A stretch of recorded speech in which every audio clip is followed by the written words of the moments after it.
Boss in the Sauce Show. Boss in the Sauce Show. Boss in the Sauce Show. Boss in the Sauce Show. Here we go.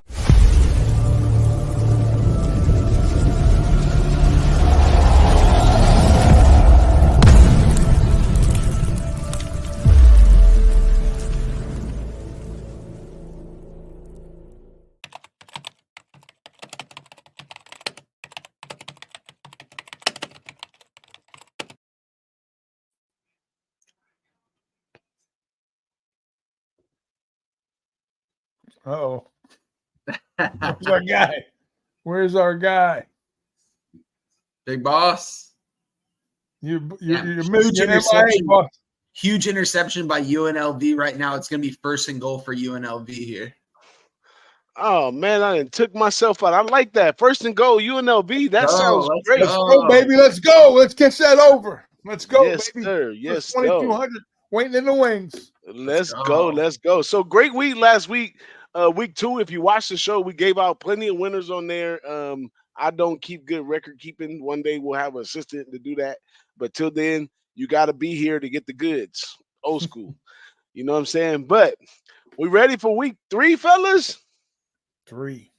Now, everyone knows that this is like one of the weirdest weeks right here. But, you know, luckily after this week, we'll start getting small sample size that we can move a little forward and have a little backbone on some of these bets. But for now, I would say for the most part, we're winging it, but we do have good insight, good edges that helped us get over the hump last week. And we're looking to find the right spots today. I heard on the podcast today that it's our job as cappers to find the winners. That's it. So no matter how bad the card look, we just got to find the winner. So let's jump right in.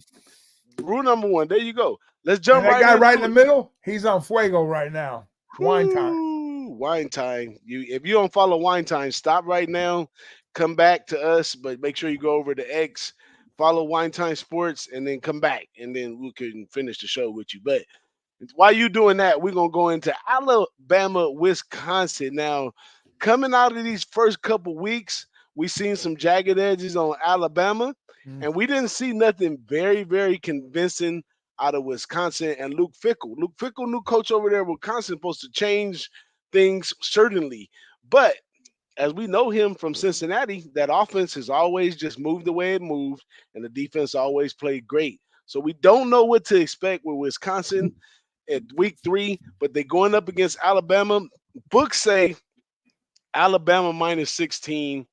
The over and under sitting at 50.5. And this game's coming on bright and early for you. First set of games right here. Anybody jumping on this? Anybody got something to say about this one? Yeah, I'm on this one, guys. This is the first in the first slate of games here. I'm super stoked for this one. Alabama going in there to Wisconsin. This crowd's going to be rocking and rolling from the start. It's going to be 80,000 strong out there. It's a tough place to play. This line opened up. I know preseason at like a minus 9.5 after the first couple of weeks, they moved Alabama up. It's kind of been up and down right now. It was at around a 15.5. As soon as I saw a 16.5, I had to take advantage of this.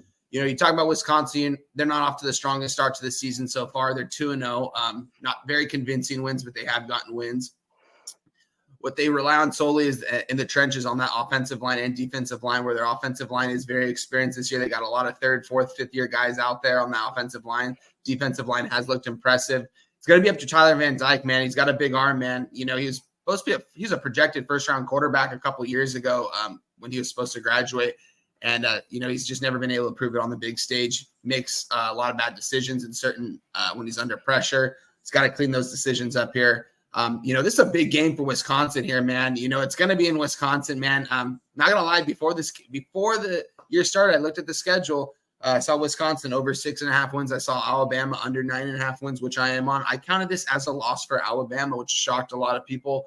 I think Wisconsin's going to get it done here, honestly. I'm going to take them plus 16.5, but I think very well, guys, they're going to get them outright plus 7. I think it's 750 on the money line. Nothing crazy, you know what I mean? But just don't be surprised when Alabama goes in there. Kalen DeBoer's first true road test as an Alabama head coach. Don't get me wrong. He's got the playmakers. He's got the quarterback. But this is a crazy environment for him being the first time on the road. So give me Wisconsin plus 16.5 minus 110 here.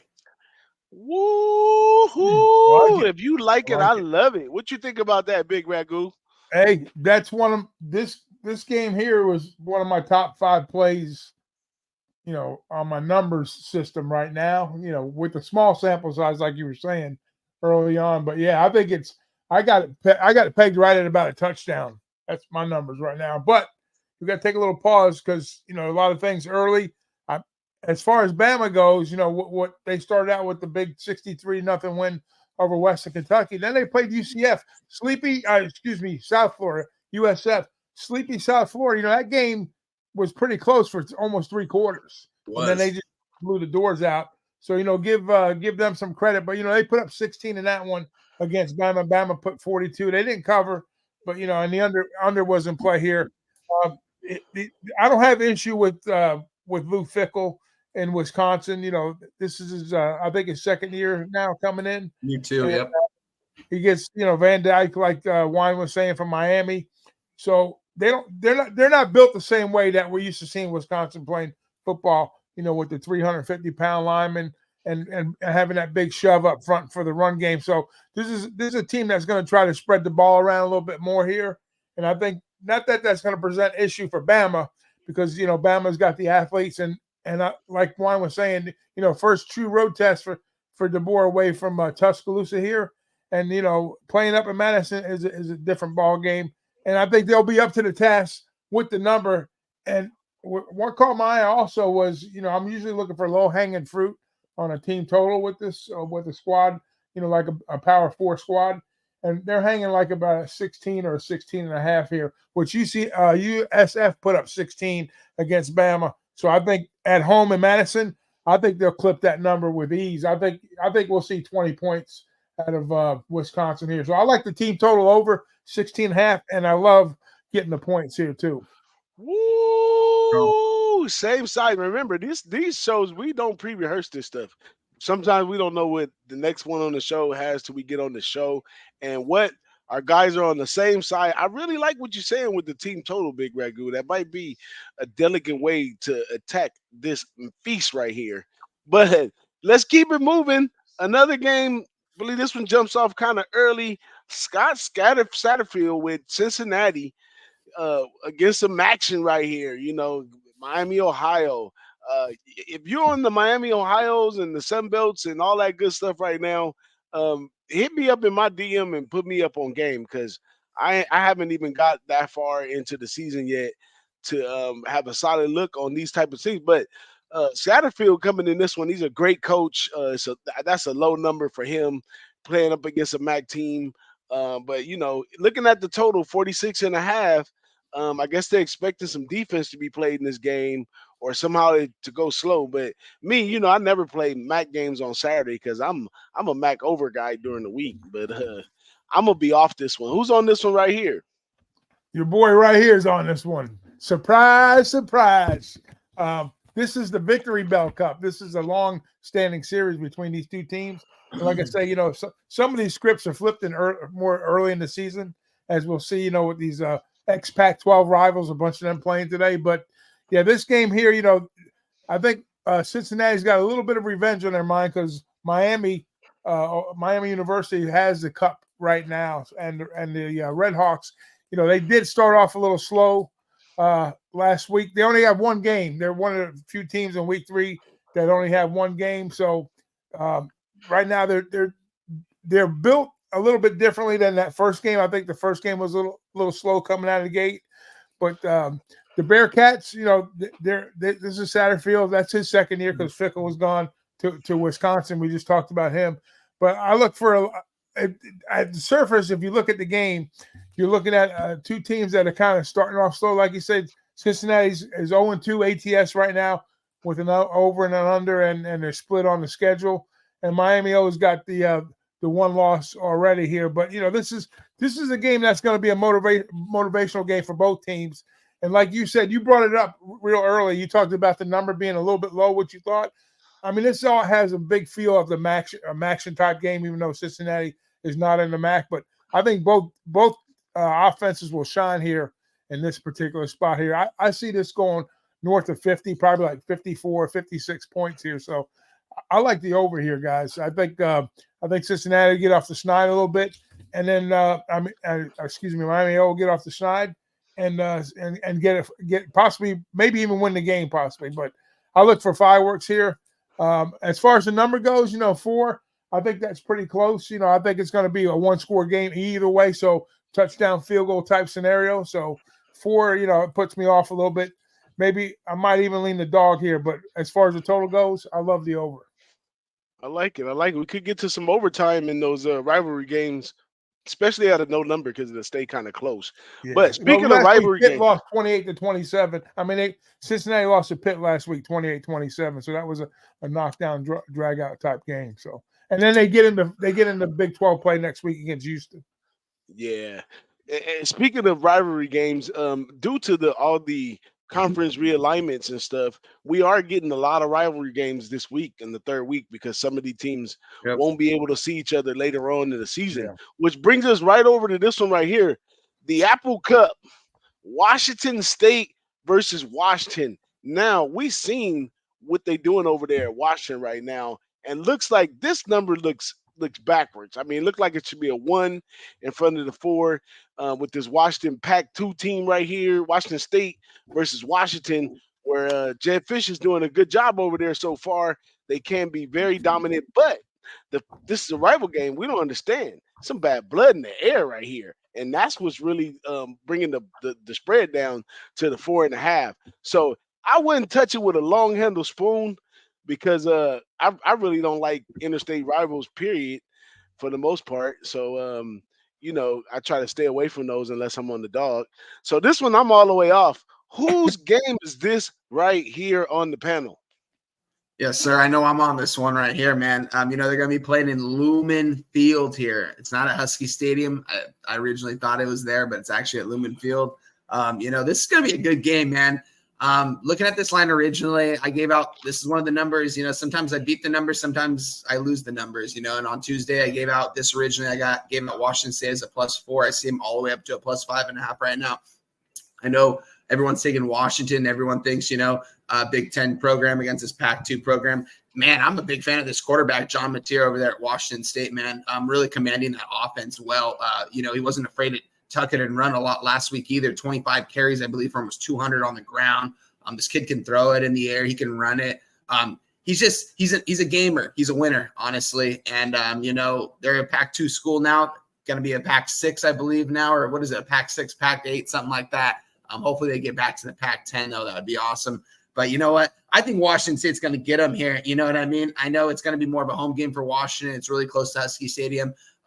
Big rivalry, first rivalry for Jed Fish. This is I believe the third for Jake Dickert. A big fan of Jake Dickert. I think he's going to be a really good coach, honestly. I thought last year he was a really good coach. I love how he fights for his players, and his players fight for him every single game. I think give me Washington State +5.5 here, man. I think they're going to get them outright, but give me the +5.5.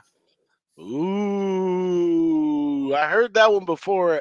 I still don't get it, but it is what it is. My man Whitentine's on it. I respect it 1,000%. So Washington State for the big one. Would you sprinkle on the money line on that one or what? For sure, yeah. But I mean, don't get me wrong. I mean, Washington didn't even touch on their quarterback, Will Rogers. He's a 5th, 6th-year guy. He didn't want to go. He wasn't going to get drafted. He needed another place to go. He does fit quite well in Jed Fish's offense, not quite like Michael Penix did. Will Rogers is more of a game-time manager. I think John Mateer, if he can get these explosive plays to his receivers, if he has time to throw. I've been watching his post-game interviews, too. I really like this kid, man. He's a gamer, gives all of his credit to the offensive line, which Cam Ward last season, a lot of those post-game interviews, it was kind of on the offensive line for him last year. That wasn't really protecting him, but they look like they're playing a lot better, give it yet. It's not against a Power 4 school yet, but I'm not going to say that. I think they have a chance to get them outright, but give me the points with Washington State. There it is there, man. Let's keep it moving to a matchup I really like this week. Elko and Napier. That's just like two coaches that are coming up, out of the rough to the main light and getting their respects and their dues, but Napier's just got a whole lot of drama going on over there. But I think Elko needs to get a good taste of the conference and dealing with these level players on a consistent basis here at Texas A&M, which I mean, he was assistant in the past, but as a head coach over here, I think it's going to take a little time for him to adjust to the climate. I think this is a spot that's wide open for Florida and Napier to come in and seal the deal. So I put this game on my maybe baby list. Okay, a lot of you guys out there probably had a couple maybe babies before, but I got this game right here on the maybe baby list. So that means if I'm doing well, I'm going to jump in and probably just take Florida money line and put a little, 3/4 of a unit or something on it. But I'm gonna have to have much success in my early games before I go ahead and do that. Who's else on this game right here? Take it away, Rigu. I'm just a glutton for punishment with these teams from Florida. But hey, this one, I thought I had a feel for them early on. Against Miami, we're dead wrong on that spot there. So weren't the odds makers; they were dead wrong too. But what we got here, though, is we got a quarterback situation for both teams. Wegman, they listed him. See, now the NCAA has a new rule. They have to report injuries. They have to 48 hours before the game goes. So today, I think yesterday they reported that Wegman was hurt. So now they're saying that this kid DJ Lagway is a possible starter for them. That's a good. That's probably what's going to happen. That's the inside track on that one. And then as far as Florida goes, with Mertz, they have a redshirt freshman. What was his name here? I don't have it in front of me right now, but he might. They revealed that they might go with two quarterbacks just to kind of throw A&M off here. But as far as I know, Mertz was taking snaps Wednesday. He should be in good shape to start Saturday. So they might throw the wrinkle in with maybe the red shirt to throw some different looks at him. But as far as the coaching scenario goes, I think Napier's starting to get a little warm. Elko, this is his first year, so he's got plenty of time to work things out. But we knew going in, we talked about Florida's schedule coming in. It was going to be tough, for them to get, 5 wins. 5-6 wins would be, I think, a successful season for them. This is a very winnable game for them in the swamp here. This one here is a very winnable game. My ratings have Florida as a smaller favorite. I know A&M is like a 3.5 spot here, but I like the Gators here. The coaching here's something. So Coach Bateman, the DC for A&M, he was Florida's DC last year.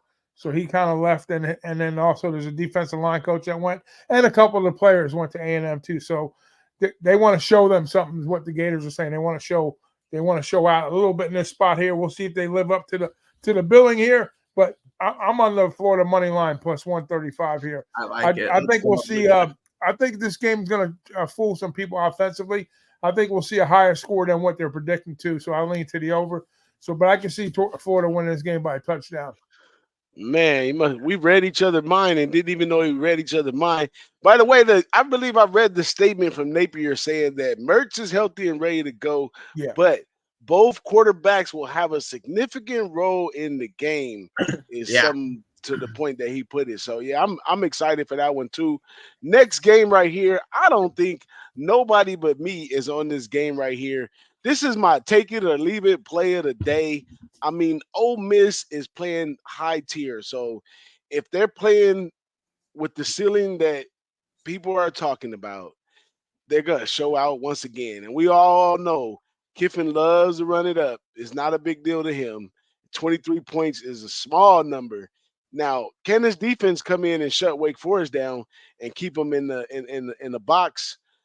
We have to see totally, but I'm gonna let Lane Kiffin and Ole Miss take the wheel. I think they're gonna be somewhere in the top 5 for sure towards the end of the season if Lane Kiffin don't goof it off, because Lane Kiffin sometimes just has a mild-mannered attitude to where he just let things go and then it falls out of his sight. But the guy has an awesome play calling. He was king of the transfer portal, and now this is the team that, remember, we talked about this earlier. they reap the results of multiple years of transfer players. So they might come 1 year. Most of them still have another year eligibility. So we're getting a lot of guys under his system for the second year. I think he brought 10 back on offense, 11 on defense, somewhere up in there. So they're just loaded in there, and they got more transfers. They just loaded, and I expect them to be able to hang with Georgia this year. And if that's going to be the case, then it starts right here as well. So I'm laying the wood. Ole Miss minus 23.5. Anybody want to step in front of that?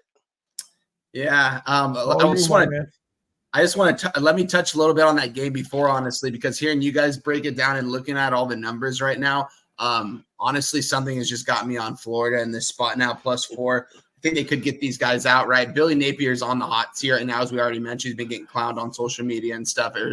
All the recruits were talking to Miami guys and stuff after the game. It's still the Swamp. It's going to be a tough place to play. I talked so highly on Miami in that week 1 matchup just because I knew Miami, they're on another level than everyone else right now in the ACC. It's not even close with them.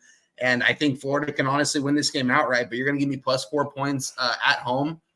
Coming off that week 1 loss at home, give me Florida plus the 4 points in that one, guys. I'm going to put it in right now. I'm on it. Let's go. There it is. There. Make it unanimous. Make it unanimous. Let's go. All my people in the chat, y'all already know, man. Me and Big Ragu, we seem to have this aura to lead people to play games that they wasn't going to play in the first place. But we love you coming in with us on that one. Like I said, it's still my maybe, baby. But, yeah, I might be convinced, too, now that we all on it. But next game up, now, this is the whacking, smacking game of the week right here. Also, I don't know what the name of this rivalry is, Battle of the Bell or something crazy like that. But I'm only on this game right here for the simple fact that Colorado State, they played that's the brother over there, Jay Norvell. They played him to a T last year. But the thing about him, he's all offense. Jay Norvell always been all offense. So he's going to bring a lot of offense. That Colorado defense and the offense ain't showed me nothing. Like, they should go play FCS to the level that I seen. They keep putting these other players on the pedestal because they want to draft them so bad. But as a group, they play like trash. So I'm expecting Colorado State, just like they was riled up to bring them to them last year, they're going to be riled up to bring it to them this year. And the only thing that Colorado can rely on is Shedeur Sanders, the quarterback, and throwing the ball as far as they can, as much as they can. So I'm going in on the over on this one. It's already set kind of high at 58.5. I think the last game was like 70-plus points or somewhere up in there. But I'm expecting something very similar to this time because Jay Norvell's pretty good in the trenches too. So he's already got the trenches sold up. I mean, I kind of want to take Colorado State, but I don't think I really grew the balls to take Colorado State. But I know that Jay Norvell got the trenches on both sides because Colorado trenches don't look well. And then he's an offensive-minded guy. He's going to give up some points on defense. And with just the natural talent of the offense at Colorado, they're going to put up 3-4 scores themselves. So I'm expecting a high-scoring game in this one. I'm going over 58.5. This is a big media play right here, the whacking, smacking game of the week. I know everybody's going to be watching just to see who's there and all that craziness, but I'm trying to find where the winner's at. So over 58.5. Anybody coming in the whacking, smacking game got something to say about this one? It ought to be entertaining. We know that for sure. I mean, this is the game that kind of put Dion on tilt last year, when him and Norvell were going at it. So, like you said, that they had 40 transfers come to that squad this year in Colorado. So it's like a revolving door.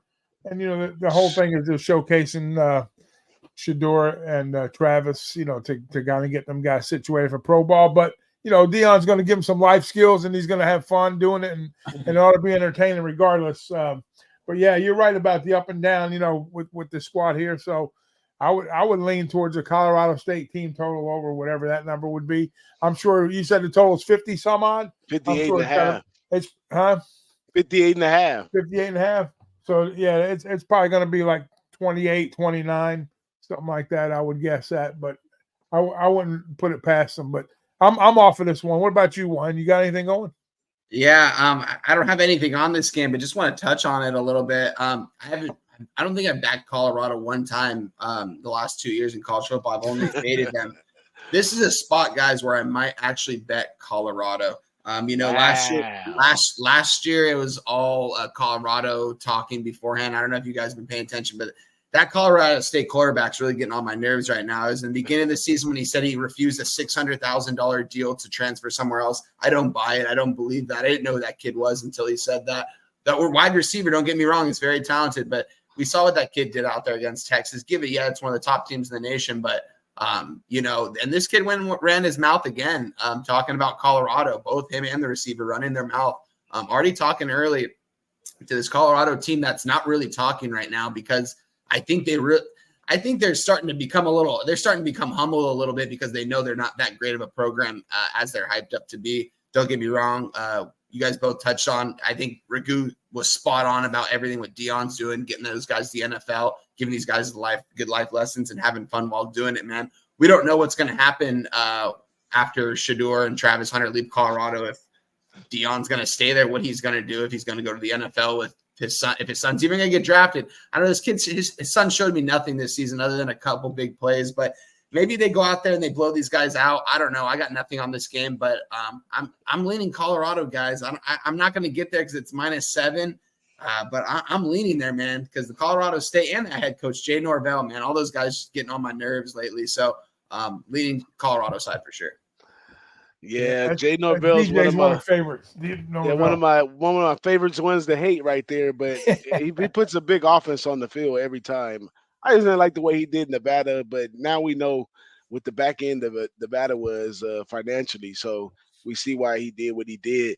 But this is the grand prime moment right here. You know what I'm saying? Y'all see the jersey. Y'all see the shirt. Y'all know what's going on with my man Wine Time right here. I ain't going to even say nothing about this game. I'm off it. Cincinnati, I think he got 8 back on offense and 9 on defense or vice versa. So, but it's his first year there. But I don't know. Wine Time, tell him what's the deal. Yeah, boss. I yapped your ear off about UCLA all offseason. You kind of weren't high on them. You kind of were. We saw what they did week 1. Didn't really see too much out of them. I expect to see a lot different out of this offense in this week going in against Indiana. Not only the offense, but I think the defense. We saw what UCLA did against Hawaii. They allowed that touchdown on the opening drive after going 3 and out. Bonehead move on special teams, 9 people out on the field. Deshaun Foster didn't call a timeout.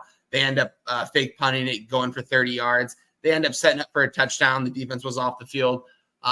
It was hard to score against this UCLA defense. Yeah, a lot of guys left. The defensive coordinator left, but we hired within. They kept a lot of guys within the system and brought in a couple edge rushers.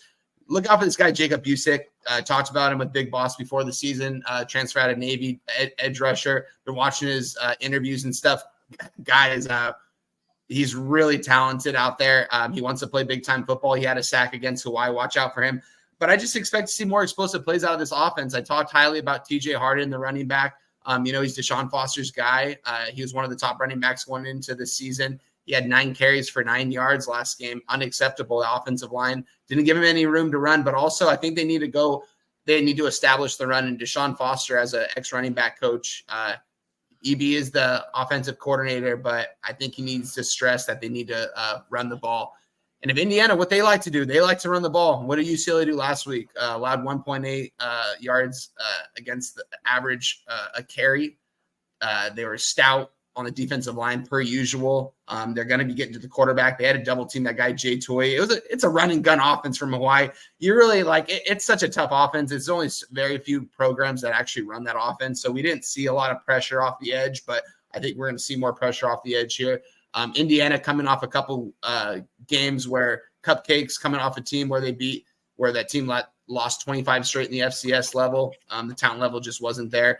This is going to be a smash mouth game. The only thing that has me a little skeptical, guys, is that, I'm going to be at this game, is that UCLA is now a 3.5 point dog at home. Everyone's taking Indiana. Everywhere where I'm reading is taking Indiana, though. I love fading the public in that spot, so I do like it. I just don't like the lines going the other way. But give me UCLA at the best number. Guys, give it to me money line plus 140. Ooh, it might come back. It might come back in the morning time and balance out a little more as the UCLA alumni settle in on that game. One more to mention about that game is UCLA is coming off a week 2 bye, so they had a little time to correct. That's why I was going to mention that too. week 2 bye, dog at home. We know there's a lot of new pieces out there. But here's the thing about Indiana. Away from Bloomington, they're not that good of a football team.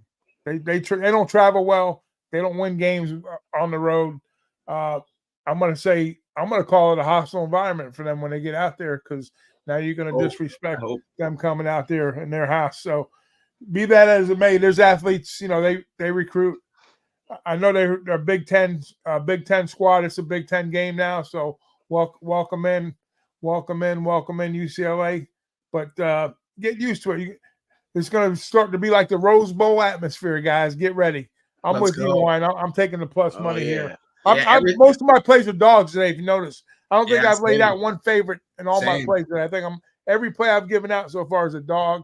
Let's keep the dogs barking, baby. Let's go. There it is right there. And look here, Wine, if anything crazy happens, be there, guys. and you have to, take your shirt off, run onto the field, and tackle a ref. That's all we need to do. Don't worry about it. I'll be right next to the student section, and now the student section is now located right behind the Indiana bench. Deshaun Foster did that on purpose. They're going to have their paddles. It's going to be I'm hoping it's going to be a lot of people that show up for this game. I'm going to be right there, so you're going to hear me rocking and rolling. There it is. There. Let's keep it rolling. We got 2 games left on the card. We want to thank everybody for hanging in there with us. We appreciate our chat. Shout out to all y'all in there. But let's go to the next one. UCF TCU. Now, this is a look that I've seen from watching the game. UCF, yes. KJ Jefferson's there. The offense is developing at a slow pace, but they're developing. They're relying on the run. They're getting the pass in. KJ Jefferson hasn't really got loose as a running quarterback yet, but he's been holding it down for the most part for Gus Mannion and the offense. Now, this TCU team, the exciting edge that I've seen with them is the secondary was amazing. The numbers even look good with the secondary over there at TCU. And that's my edge on this one. So I'm going with the under 62.5 because this game's going to be hiked all up because of the Gus Malzahn. He likes to run this fast, passing offense. But I say TCU is going to shut that down and slow it down and probably be more open on the run. So they have to run the ball a little more. And I think we stay inside of 62.5. That's a big number up there. We talking about 4 touchdowns apiece. And TCU offense wasn't running on all cylinders in the prior games, but the defense is what kept them in the game. So my edge is mostly on the secondary and the defense to keep this game under 62.5. I'm going with the under in this one. Anybody want a piece of this Big Ragu? Central Florida, that's your last Florida team left. Yeah, I'm off of this one totally. I mean, this is a toss up for me. In reality, I'm still waiting to see how UCF gets adjusted to Big 12 play. I mean, they were 1-4 in road games last year, but I do love this running back they have, RJ Harvey. He will be playing on Sundays. He's a heck of a runner. I know they're going to play off of him. Between him and KJ, they'll probably have the majority of yardage, I'm going to say, in this game. So I think it is going to be a run-heavy package for UCF here. And then, like you said, last year with TCU's offense was a little off kilter. When Dykes got over there from SMU, he made a big adjustment in 1 year, and they were scoring a score machine. So they're rebooting. I see a lot of cat and mouse here. So I like your underlook here. I'm not on the game though. Thank you. Blessed by the best. That's what I'm talking about. Wine Time, you got anything to say about this one? No, not too much. Other than, UCF, they're still getting comfortable in that offense. TCU, they brought in a lot of transfers this year. I think TCU is a -2.5 at home right now. We'll see how KJ does, man. I don't know. I don't know too much about UCF right now. I watched them in week 1. I didn't watch them in their last game. So this is a pass for me. There it is right there. Now, we sorry, folks, that the show must in somewhere, but we have one last game for you guys as we head into this week 3 college football, and this game is Maryland and Virginia. Big hype out here for Maryland since the preseason that they were supposed to have a great year, but this Virginia team can't just be looked past right here, and they're at home at this one. Home dog. Are we gonna hear Big Ragu do the woo woo woo for the home dog or what? What you think about this one, Big Ragu? It's another one, man. I'm all on the dogs today, guys. All on the dogs. Virginia. Let's start out with Maryland. You know, they started off the year a split. They're split. They played to the over so far. They're 1-1. You know, 1-1 ATS. This game here, I think last year, there's some revenge in play here for Virginia. Don't forget, Virginia was coming off of that season where they lost 3 players. You know, so it was a rough outing last year. But this year is a little different story for them. They're starting out 2-0, right? And here's a guy that you're familiar with is going to be playing in this game. Hank Bachmeier, remember him? Bachmeier. He's one of your guys from way back when. But the secondary for Virginia, or Maryland secondary, excuse me, they've given up some big yards downfield, so they're suspect in that regards. And then we got the kid Calandria, who threw a couple picks against Wake in a loss there. I mean, in a win there, excuse me. So Virginia right now is sitting 2-0, and they're 1-1 on the what do you call it, on the totals, and then they're and they haven't lost the spread yet. They're 1 win and a tie on the number. So there's going to be a lot of yards through the air in this game from both sides. I truly believe that. So I think this is going to be a higher scoring affair. Even though I don't like the under, I think the side's a better side here. It's a revenge game. You know, they're getting off to a quicker start here, and Maryland's going to yield some points for sure, as will Virginia. But I want to say it's not going to be a last possession type of game. There's going to be a lot of back and forth here. So the points probably look really good too, but I might as well just stick with the money lines, because that's all I've given out so far today is money lines on my play. So I'm going to stick with the money line on Maryland here, and whatever it is. What do you got up there? You got the money line? No, we don't have it. Whatever the hell it is, it's 2.5. It's probably going to be like plus 125, 130, somewhere in that range. So give me Virginia in the money line on this spot here. Home dog. Now, Hank Brockmeyer, is he the one that went over? He's playing wide receiver now? No, he's quarterback. No, he's back at quarterback. He's the one. He was at Boise State early on, wasn't he? Yeah, but one of those Mountain West players, I can't remember, it was a quarterback, but he transferred and he ended up being a wide receiver. Yeah, I can't remember who it was, but yeah, I like the look right there, but I'm definitely gonna be staying off of that one. You jumping on that one, Maryland and Virginia? I got nothing in this one. I had to lean towards Virginia, but nothing in this one. Only other thing that I seen that I liked this week was Boston College playing Big Ragoos, Florida State. You're talking about Memphis. Memphis plays FSU. Memphis, sorry, there you go. Memphis, BC. Yeah, 6.5. That's a low hanging number, but I can't trust them right now. There's no way in the world I wouldn't bet them with. If I find a guy who gave me $100, or if I find $100 bill on the street, I wouldn't bet it with that money. I don't know. I'm thinking about jumping in with BC, but that's a maybe baby as well. You talking about BC or Memphis? Memphis. No, I'm talking about BC and Memphis. I want to take BC. Oh, okay. But yeah, that was just something I looked at while I was glancing around work. Yeah, Missouri's playing Boston College. Yeah, that's the matchup right there. Missouri, Boston College. I think Missouri's ranked like 5th or 6th or something. But I think Boston College getting to like 10 points or 14 points, somewhere way up there. BC is up there. They're getting let's see. My Power's got 14, and they're getting. This damn spreadsheet's too damn Field big. goal's good in Kansas. Yeah, they're getting like 20 some odd points. Yeah, that's too many.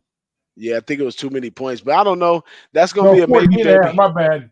They're getting 14.5, and that number's dropped a little bit. So 14.5. Yeah, that's what's up right there. Y'all got any extra plays y'all want to throw out there? That was just a little something I was looking at. I only plays I already laid them. So, I mean, I give you some. I'm leaning towards the over in Baylor Air Force.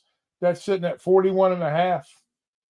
I rate that game about 48, 49.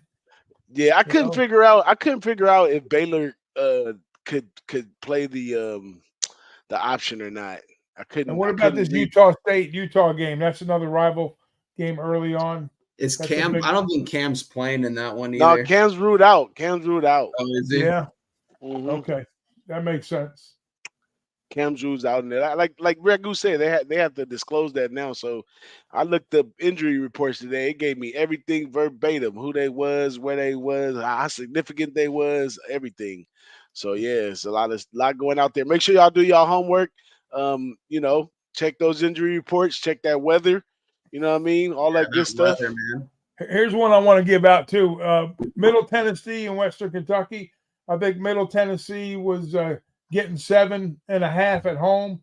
It's been bet down to 7, but if it gets above the touchdown again, I might jump back in on that one. So if I can get the hook in Middle Tennessee at home against Western Kentucky, I might take plus 7.5 there.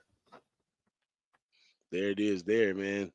Well, that's it for us, guys. We're gonna leave y'all some time to jump head first into these games. Enjoy this week 3. Come back and let us know what you learned, what you had, what you got going on for week 4.